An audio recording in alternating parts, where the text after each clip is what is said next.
best dancers from across the globe are about to join me for the audition of a lifetime. ABC Mondays.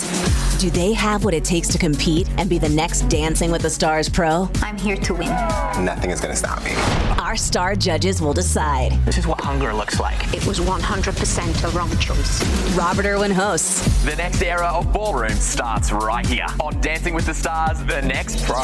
All new Mondays, 8, 7 Central on ABC, next day on Hulu. This summer, Prime Video takes you back before Legally Blonde, before law school, and into the world of Elle Woods in high school. Set in 1995, this Gemini vegetarian knows exactly who she is until her family moves from Bel Air to Seattle. Packed with iconic fashion, 90s nostalgia, and a throwback soundtrack, Elle proves one thing. Law school was hard. High school was harder. From the world of Legally Blonde, watch Elle, a new original series only on Prime Video. Watch now. Hey, Bandit, me and Fred's got a question. What do you and Fred want? How come we doing this? Well, why not? Well, they said it couldn't be done. Well, that's the reason, son. 3 movies that have changed your life. How long have you been a robber? 4'1". Good Lord. Jolly good. 4'1". Yes. Well, that is a long time. 3 movies that have changed your life. John, I want this material burned. All of it. Welcome to another Britflix.com podcast. My name is Stuart Wright, and today's guest is here because after magpieing a number of his podcast guests for my own shows, namely Loaded's James Brown, Rock and Roll Book Club's Mark Hart, and I Swear I Was There author stroke filmmaker David Nolan, it only seemed fair to invite one of the Oh Brother co-hosts, and I've got Paul Hanley on to share 3 movies that changed your life. Welcome to the show, Paul. Thank you very much. Thanks for having me. Quite the honour to be here. And for those who aren't familiar with Oh Brother podcast, it takes its title from a song by and provides tales about one of Britain's most influential post-punk bands, The Fall. From the rhythm section that brought you 1982's Hex Induction Hour, brothers Paul drums and Steve bass, Hanley, they swap insight and anecdotes with other Fall band members, people involved with the band, and notable fans from the world of music and beyond. Does that sound about right? That sounds about right. Yes, I think so. Yeah, we're getting a bit beyond sometimes on the podcast now, though. It's fantastic. I mean, it's. I've learned so much about a band that I knew so little, but it's sort of the most random narrative ever. Yeah, well, that's kind of the idea, really. It's kind of the idea was to have it be as if you were on the next table in a pub and we were all banging on. There's very little structure to what we do, and it's deliberate. Indeed. We just see where the conversation ends up, really. Well, indeed. Well, with that in mind, then, one question that you do often ask, and to sort of ground it in what your show's about, you ask your guest what was their first memory of The Fall or how they come across it. So, do you remember what yours was? I think so. I've got a couple of candidates. I think the first time I saw them, they were on Granada Report.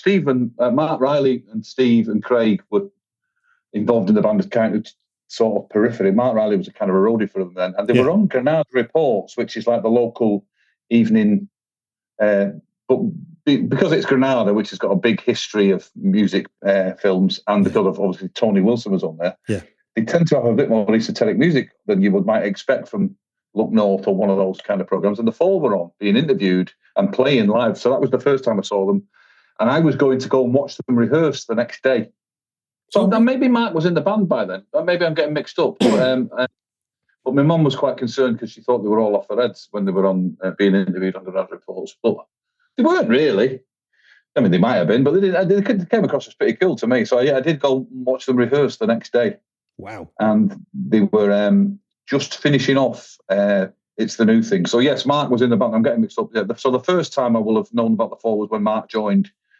I think he came round to our house the night he played the band on the wall. That was the first I knew that he was in the band, or in a band. I remember talking to a guy I used to work with when I still lived in Manchester, and I was asking him what he's like 10 years older than me. I'm 54, so just that bit too young to experience what punk did. I got the outcome, as it were. Yeah. And I said to him, he grew up in Redcar, and I said, well, what was it like? He said, well, there just was more live bands. They were everywhere.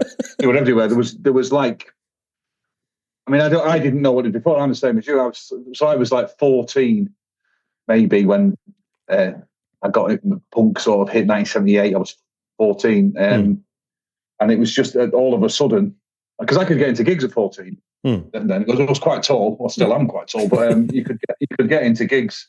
So there just seemed to be a band on every night. You know, there was venues everywhere, rafters, band on the wall, as I said earlier. You know, just sort of places everywhere that you could go and see bands. It was great. It was like it meant for me, because my brother and Mark Riley, who's sort of near enough a brother, were in bands. It meant I had kind of access, because they all rehearsed in the same place. This place called TJ Davidson's. So I was a massive Buzzcocks fan. I really liked The Fall as well, and Joy Division, but you could see them all. You know, they wasn't like, Steve always says the difference is once he saw the Sex Pistols, and you could imagine yourself doing that, which you couldn't before. Yeah. You know, whereas it seemed, and I know it's a cliche, but it seemed like it was possible to be in a band then. You didn't have to have a massive PA and a massive lighting rig, and you know, you could just stand on the stage and play. You didn't have to have an act even, which is quite ironic, really, because people looked at the Sex Pistols and thought, well, you didn't have to have an act. Whereas John Lydon and Johnny Rotten, that was an act, wasn't it? Indeed. That was definitely a persona that you put on. Indeed. And Joe Strummer was, you know, he was performing in a character, wasn't he? Yeah, I've talked about, you know, that whole thing about, you know, when they're bouncing around the Clash, and that takes a lot of work to be able to play and jump around like that. Because it's really counterintuitive. Your first instinct when you're playing the guitar is stand still and look at what you're doing, isn't it? So if you're going to say, well, I'd rather play worse and jump about and look exciting rather than sound, but that's quite exciting. It's an exciting thing, isn't it? And it was really stimulating to watch those kind of bands until Hales and Gob started, and then it all got a bit grim then. So to give people a sense of the conversation and discovery that you've had on the podcast, because, I mean, I don't know how many guests you've had now. Is it close to, is it 100 now? I think we're up to 100 now, yeah. Given you've sort of known about The Fall for such a long time of its life, not necessarily always been involved, but you've been a fan of and been involved with. What for you has been a couple or three surprising Fall anecdotes or revelations that have stuck in your memory from guests? There's one in particular, it's not really a Fall anecdote, but Marcia, who was the keyboard player in the sort of, when was it, late 80s, early 90s, she left The Fall and decided she wanted to be a doctor. So she was struggling with the studying, and she was sat on a park bench one day trying to do a chemistry, trying to make sense of this chemistry assignment she had. And the guy got talking to a guy, and he said he could help her out. And she said, well, do you know chemistry? He said, yes, yeah, I used to teach it. And she said, well, where did you teach it? And he said, I think it was, I can't remember which prison it was. And she said, oh, right, so you used to go into prison to teach? He said, no, I was in prison. And it turned out he was one of the, do you remember Operation Julie? No, I don't know. Where they were making, well, there was this famous case in I think it was the late 70s, where they had this LSD factory. All these chemistry students had this LSD factory up in the hills somewhere, and there was an undercover operation called Operation Julie, and this guy was caught and he was in prison, and she got talking to him and he helped her with her chemistry homework. Yeah, it's the Clash song about it. Julie's been working for the Drug Squad is about that operation, not about Marcia meeting him in the park, but about when he got caught. So that was quite a decent story to come across. I think the big surprising thing for me about The Fall, having all these people on the Fall podcast, is how much everybody, because a lot of the literature you're hearing about The Fall is quite, it was miserable or whatever, but how much everybody loved being in The Fall is the one really big takeaway. And the other thing, and we were talking about this, like we had a festival a couple of weeks ago in Manchester where we had a lot of ex-Fall members there. Yeah. Everybody was great. I mean, you can say what you like, people have said a lot about Mark E. Smith, but his recruitment, pretty much everyone we've had on the podcast I've come across has been great. I mean, really, I'm really grateful for the opportunity to have been in The Fall. Yeah, which is really gratifying when you're doing a podcast about it. If we I don't think we'd have got up to 100 episodes of 100 people pissed off that we're ever anywhere near. I think that's right, because I seem to remember, like, early episodes, I could sense you were almost anticipating this kind of cavalcade of, like, well, he was a curmudgeon and he was this, but actually, it soon started to emerge that obviously he had a wicked sense of humour. Because he did, yeah. You don't, and obviously sometimes that could be quite cutting, but and he could lose his head, as the incidents that have been reported in the press have catalogued. But he didn't do that 24/7. No, not at all. I mean, one thing you will say and I worked in corporate for 30 odd years. It was a boss's sense of humour, you know. So well, certainly with me, you know what it is when you have a laugh with your boss. He's setting the agenda. Yes. And your parameters for laughing at him aren't the same as his parameters for laughing at you. You know, it's got to be his joke a lot of the time. So there was that, which was fair enough because he was my boss, and that was okay. That's all right. I mean, you know, I didn't know anything, so I just joined the fall. Sat at the back and hit things, you know. I left the fall. I've said this before. I left the fall as ignorant of how you go about running a band as I was when I joined. I did none of that. You know, I never booked a gig. I never booked a rehearsal or a studio or any of that. That was all down to Mark, or most of it.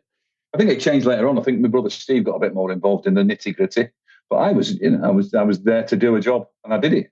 And I made the sort of fatal error of judging even though I grew up in Manchester. I judged the fall through the way the music press wrote about them. So quite often it was quite convoluting, often pretentious. Yeah. You know, trying to nail down what they thought was what the version of the fall was they were listening to. Yeah, and there's a lot of projection, isn't there, in fall articles? A lot of people. This is what I think the fall is. Yeah, you know, Matt was very good at interviews. He was very good in the sense that I think he saw it as much a part of his performance as doing a gig, really, in some ways. You know, what he did in an interview. You weren't getting Marky Smith, you were getting whatever he wanted to project that day, or, you know, that month, or whatever. Paul, you've given me a lovely segue there to tell you my Marky Smith interview story. Okay. In 2000, when I'd not lived in London for a year, but I was still writing for the Manchester magazine Flux. So I had a job working in an office, and I used to do music and art and film journalism during the night, you know, weekends and stuff. So I get a call. Marky Smith's playing at the Mean Fiddler 2. Can you interview him? We've lined it up with the PR. We're going to talk about what does celebrity mean to me. That's the theme of the magazine. Okay. And I said, look, I'm at work. I've got no time to, you're going to have to send me the questions. Luckily, it was in the age of email. So I got these questions in an email. Yeah. And it was when Nita from Gold Star PR used to run the Falls press campaigns with who used to be with Simon from Cargo, if you remember them. I don't know. Long past my time, that. Indeed. So I get to the pub at the back of sort of roundabout off Charing Cross Road, and I sit down with Mark. I've got a photographer with a ring flash, which, if you've seen that, it's like the flash is hitting you like a beam. Yeah. Yeah. And so he starts taking pictures while I'm trying to interview Mark. And my first question, obviously I've not designed this question. So Mark, what were your thoughts of celebrity when you started the fall? And he went, just a minute, Stuart. And he gets up and he walks over to Ed, tour manager. And all I hear him say is, Ed, it's the same fucking daft questions. So Ed comes walking over to me, rips the piece of paper out my hand, reads the questions, throws them away, and says, come on, you're Flux magazine. You're much better than this, aren't you? And I am floundering at this point. So I haven't, this is the time when Unutterable was coming out. So I hadn't actually heard it, but I'd heard Marshall Sweet, the one before. Yeah.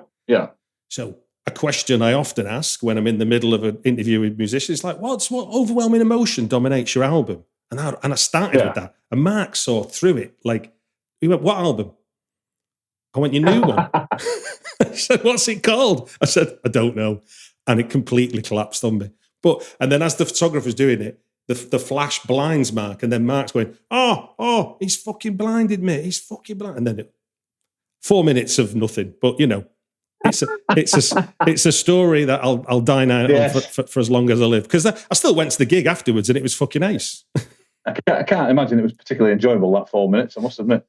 But I found out afterwards that he'd made Record Collector cry before I'd got there. So clearly he wasn't in the best of moods. So I took it on the chin as being, this was a bad day. You've got to, haven't you? Yeah. Because take it on the chin, I think. I naively thought, because I used to live in Prestwich, I used to see Mark all the time in the Ostrich. Yeah. By Eaton Park tram station. And he used to come in and he'd put on In the Canyons of Your Mind, the B-side of Doodab Dog Band.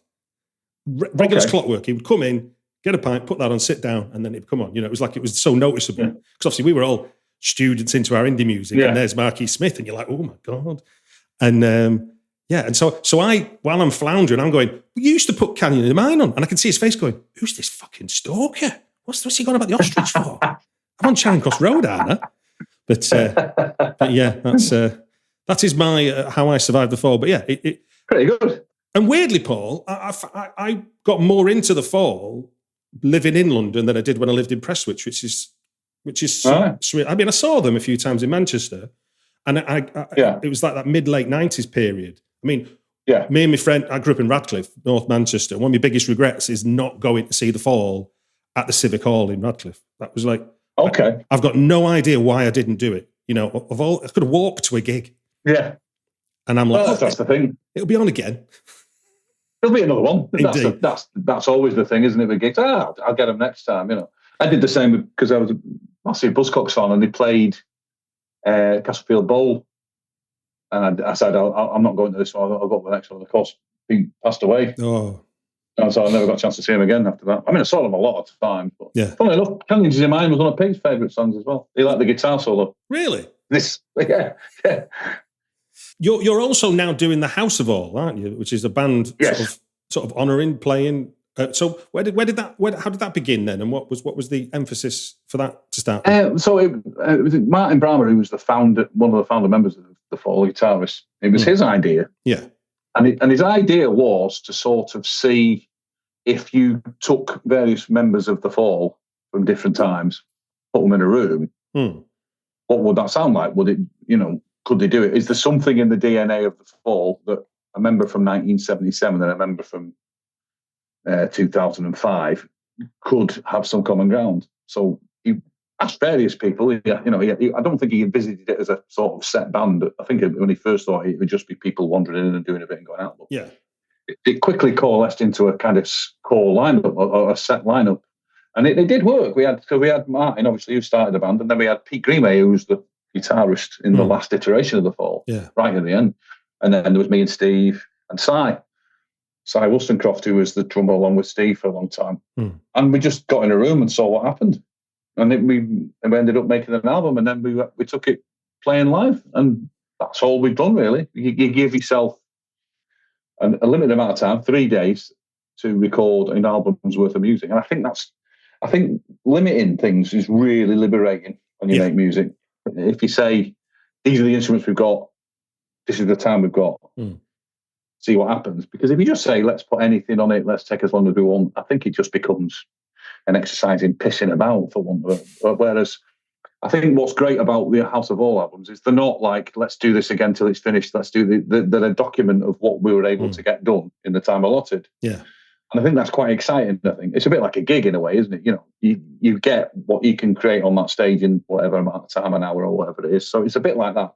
And it also gives you somewhere to go when you start playing them live, because they're not set in stone. You can do, you can expand them, make them longer, change things around. So it's been a really, really gratifying exercise. I mean, I don't think we particularly sound like the Fall Minds. Certainly nothing like Marky Smith. Yeah. And we don't play any Fall songs, but there's something of the DNA in there, and it's been really gratifying to kind of create that. So yeah, really enjoying it. No, it's really nice. And I think a lot of times you say on the podcast, don't you, that it's about enjoying being in a band. This isn't about a career. Yes. There's no chance. No, there's no chance of making a career of it. I don't know anybody does it these days. Yeah. Unless you're Taylor Swift.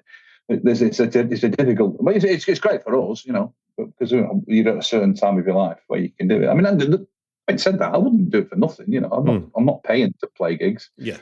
I don't. How far have you took House of All then so far? Where's it got you to in terms of distance? Let's see, Aberdeen, down to Brighton. Brilliant. We played so everywhere in between. Really, we've done all over the place. We've not really gone. Well, I say not really. We've not gone abroad at all, because I think that's a really difficult thing to pull off now. Logistically and everywhere else, getting into Europe, it's a nightmare. And we've been offered gigs in Holland, and you start looking at the bottom line, and you start thinking, this is going to cost us a load of money to do this. Which is, if I'm making it a hobby and it's going to be a holiday, I'm not spending my holiday sitting in a van with 5 other blokes. If I'm going on holiday, I'll go on holiday. Yeah, I just watched an Australian band who did their first UK tour, and they were saying on an interview that they're called We Lost the Sea, and they're it's a big post-metal production kind of band, so there's no compromise in what they're doing.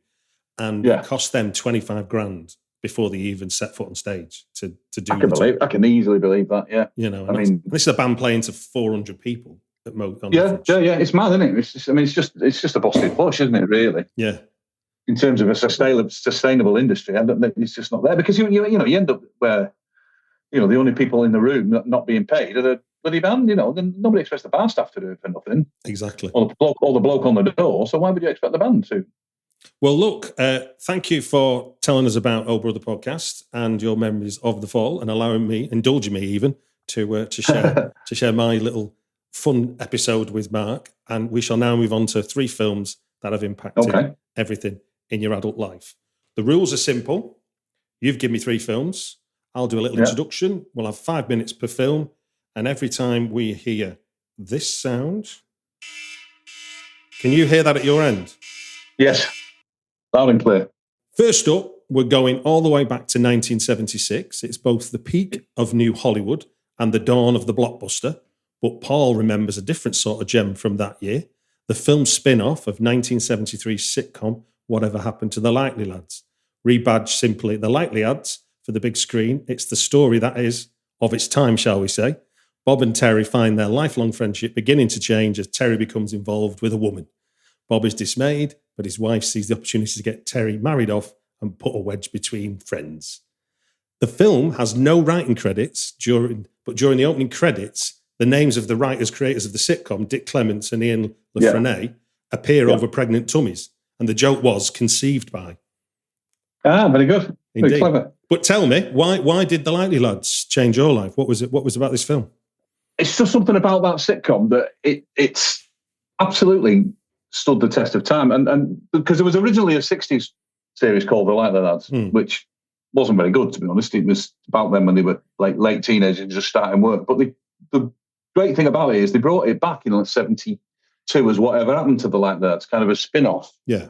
And it just speaks to this kind of melancholy time where people are growing up, and Bob's got these middle-class pretensions. He moves out to the Elm Lodge housing estate, and Terry is very much the same as he was before. He joined the army and then came back. So the beginning of the sitcom is where they meet up on the train and Terry's just come back from the army. That's right. Yeah. But there's just something about the dialogue and the way it's written. I mean, it's positively Pinteresque, some of the dialogue. And what's really good about the film is, because I don't know if you remember, but there was a lot of sitcoms in the 70s that had spin-off films. Oh, yeah. And without exception, obviously without this exception, they're all dreadful. They're all appalling. I mean, Porridge wasn't bad. Rising Damp didn't really work because...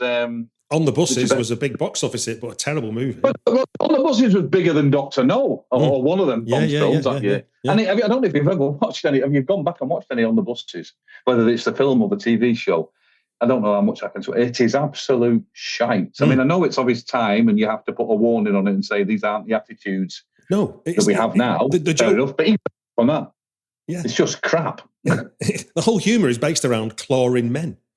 Yeah. I mean, they don't. He's like 35 down, and he's like, "Mum, have you ironed my shirt?" I said, "What's the matter with him? Why is he not living? Why is he living with his mum?" And and the way Jack. I mean, he's anybody's fancy, isn't he? Exactly. The way he's fighting girls off left, right, and centre. So where do you see Likely Lads then for the first time? Do you remember? It will have been on TV, I think. Yeah. It will have been the film. I think it's probably a bit after the fact. It was probably in the 80s I saw it. It will have been on a wet afternoon waiting for Bullseye to come on or something, I imagine. But there's just something about those Dick Clement and Ian LaFrenney series that they're just, as I say, Porridge is another one. And Alfredo Pet as well, of course. Yeah. They're just the way they can speak in a working class voice without any kind of talking down, because there's On the Buses is supposedly working class, and it is working class, but I suppose Steptoe and Son would be one that worked as a working class sitcom. But I always hated things like Bread and the Liverbirds. Carla Lane I couldn't stand. I mean, the thing that really annoyed me about the Liverbirds is neither of them from Liverpool. The first series, one of them was Welsh. I don't know where Polly James is from. I'm Nottingham or somewhere. I mean, you could say the same. Rodney Bewes is hardly from Gateshead, but there's just something about their dialogue that makes it work, and it's not, like I say, it's not condescending, it's a proper working class Going voice. back to what you were saying before about who's in bands, I mean, if we don't get stories like this that posit what life might be like in somewhere outside of aspirational East London, then what have we got? I mean, the rest of the country doesn't look like Hackney Wick. No, that's exactly right, and it's authentic because I think that they knew what they were doing when they wrote it, and and the film, the way the film's shot is very kind of bleak and it's on proper film, obviously, which makes it different from the sitcom. Yeah, but they've done that thing where they've managed to turn it into a film without just making it, because a lot of them, an extended episode of the sitcom, it doesn't really work as a film. Yeah, but this one's got a narrative. It's got a picaresque journey, if you will. Yeah, one which ends up where they get back on without the trousers. But I think that's always the case. I mean, as a screenwriter, the whole thing about a film is it has to resolve itself, whereas a sitcom just has to end at a point, and everyone forgets what happens, and then the next week it's like it never happened again. Yeah, status quo is king in the sitcom, isn't it? Exactly. Whereas the film, you want to take them somewhere. Yeah, and they managed to do that. They managed to do it so that they took them somewhere, but you could. Oh, there we go. There's our first 5 minutes, sir. Moving swiftly along to our second choice, which is 1991's Silence of the Lambs, directed by Jonathan Demme and adapted from Thomas Harris's novel of the same name by Ted Talley. It tells the story of a young FBI cadet who attempts to catch a serial killer with the help of the most infamous cannibal killer, Hannibal Lecter. Fun fact, after Lecter is moved from his basement cell, the plan was to dress him in the traditional orange jumpsuit, and Anthony Hopkins convinced the director that Lecter would probably be more clinical and unsettling, and he dressed him all in a white, and that's how that decision got made. So, and he said the idea of it came from his fear of the dentist, of all things. Oh, that makes sense, yeah. Doesn't it? I mean, and it does look great when he gets splattered in blood as well. When exactly. He's all in white. I mean, white and blood are beautiful things in film. So tell me, though, why is this a film that changed your life? What is it about Silence of the Lambs? It's because I've got my name in the credits. It's one of the big things of Silence of the Lambs. I mean, that's quite the moment, that. I mean, the guy was close to locking the doors and sweeping up by the time my name came up. But yeah, so in one of the final scenes where Clarice is attempting to catch the serial killer, she takes him back down to his house, and she follows him into his basement where he's got his victim stashed, and he's playing "Hit Priest" by The Fall as he's. It almost took me out of the film. In between, it almost took me out of the film the first time I saw it, because it's not the choice of music you think. I mean, it's clearly the choice of music of a serial killer, isn't it? But, it does work rather well in the space. It does. Yeah. I mean, it's got a great soundtrack, that film as well. It's got some really good songs on it. It's got American Girl by Tom Petty. Remind us then, who in the making of who's the Fall fan? Is Jonathan Demme the Fall fan?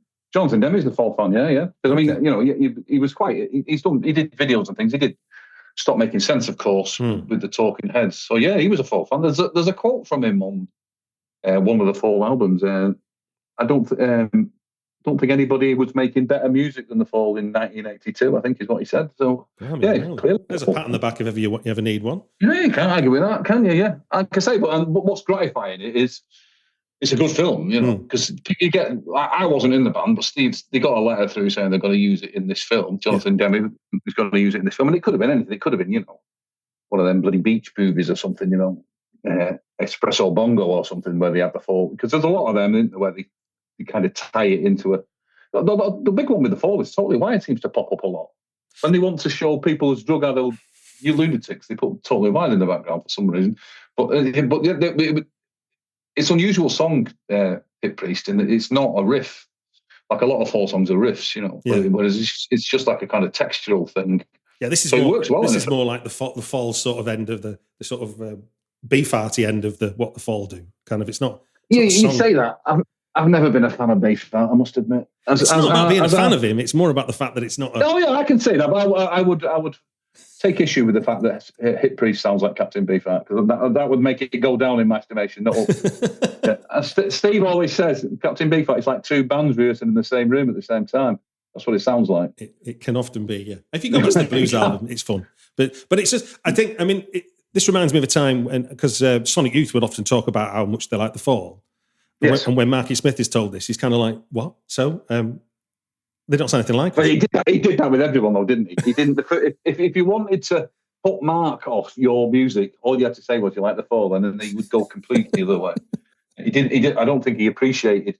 I don't think he thought, if I say I like them as well, then it's going to look a bit cozy. So what's a really interesting thing for me to do is slag them off, I think. Because, as I say, everything interviews he did, he put a bit of thought into them. And what's for a more interesting interview isn't, oh, I like them and they like me, and then, oh, great, So when Wet, Wet, Wet said they liked the Fall, he went bananas about it. And so I'm saying with everybody else, Franz Ferdinand, he didn't like them.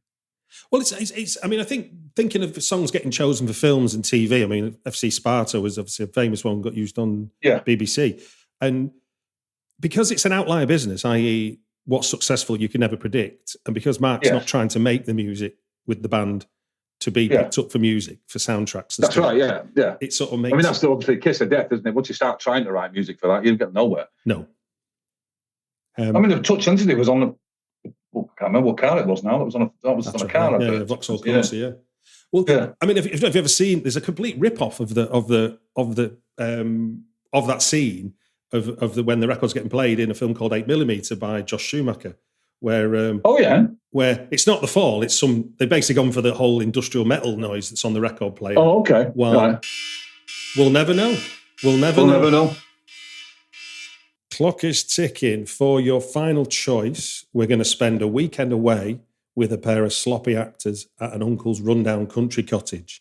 1987's Withnail And I is written and directed by British screenwriting great Bruce Robinson and features film debuts by both Richard E. Grant and Paul McGann. The film is arguably the quintessential celebration of all that is absurd, eccentric and hopeless about Britain in the mid to late 60s as the boomer babies fully embraced modernism, much to the horror of those who lived through World War II and fought for these freedoms.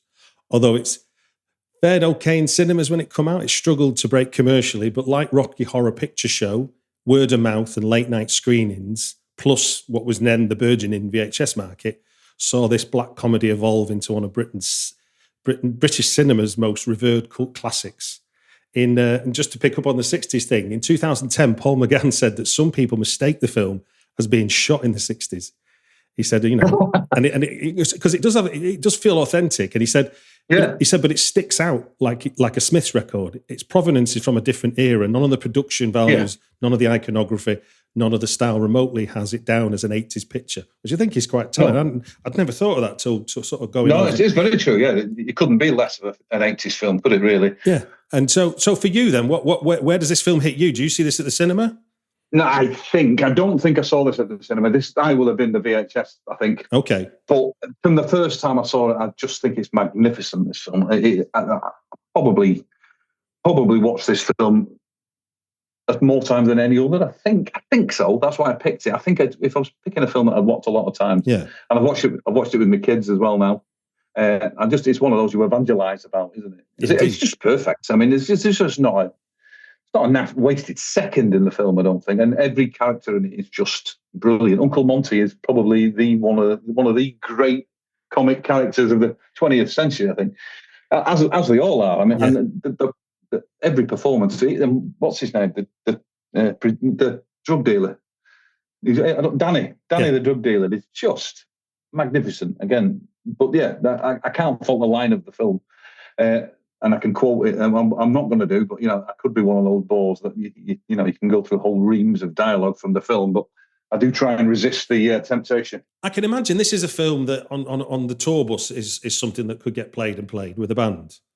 I imagine it would have done. See, I left the Fall in end of 84, and then 86. I remember went to see them somewhere, and they showed me their tour bus, which had this amazing thing, which was a video player on the bus. If you can imagine a VHS on the actual bus. What? And Star Trek. It was, it was like something from science fiction. But the one that really had legs on that was Spinal Tap. I think they had that on the bus, and I think every band in the country must have had Spinal Tap in their VHS player on their bus. But no, so I never got to watch films on a bus, I'm afraid. So what was it like watching Withnail And I with your kids? Because obviously there's a lot of expectation there. It's like, here's Dad. There was, I think that's probably too much. I probably over-egged the pudding a little, but I think they enjoyed it. I think so. Yeah, I mean, how could you not? How could you not enjoy it? Because I think they have a similar sense of humour to mine. Maybe some of the films I like, my kids can't stand that. Whenever you try and put Airplane or Police Squad on, my daughter runs screaming from the room. She can't stand films like that. But I mean, I think we can all agree that Withnail And I is one of the greatest films of all time, I think. Well, I was trying to think of comparisons. And have you seen Richard Linklater's Dazed and Confused? Which is... I've not seen Dazed and Confused. Okay, so that's a film shot in the 90s Yeah. But it's set in the late 70s. So it's a bit like Bruce Robinson's remembering his version of the 60s with a bit of absurdity sprinkled on top. This is Richard Linklater going, this is the 70s I remember. So it's because obviously it's American and in Texas, it's a little more sunnier. It's still dark in places, but I think the rain in the Lake District really brings this down to a British level that's inescapable. There's a whole lot. The way he conveys the atmosphere of that, when we've come away on holiday by mistake, and it's absolutely pissing down. I mean, it's just magnificent. And the way I've said magnificent too many times, I'll have to stop now. And the way the whole atmosphere of that cottage changes when there's just the two there, it's all completely dark and oppressive, and you think no one's going to stay in this. But then when Uncle Monty arrives with his lamb and with the bottles of wine, then the whole thing opens out, and it becomes sunny all of a sudden. It's just brilliant. Indeed. I mean, they're the kind of things you marvel at. If you like films, you just the way that he's able to convey the mood of the piece is just brilliant. Well, there we go. There's our 5 minutes. That is 3 movies that have changed your life. Thank you very much for sharing those tales, and thank you very much for sharing about The Fall and The Oh Brother podcast. You're very welcome. I'll put links in the show notes so people can check that out for themselves. It just gives me to say thank you very much for giving your time on the Britflix podcast. Thank you very much. A pleasure. Hey, Bandit, me and Fred's got a question. What do you and Fred want? How come we doing this? Well, why not? Well, they said it couldn't be done. Well, that's the reason, son. 3 movies that have changed your life. How long have you been a robber? 4'1". Good Lord. Jolly good. 4'1". Yes. Well, that is a long time. 3 movies that have changed your life. John, I want this material burned. All of it.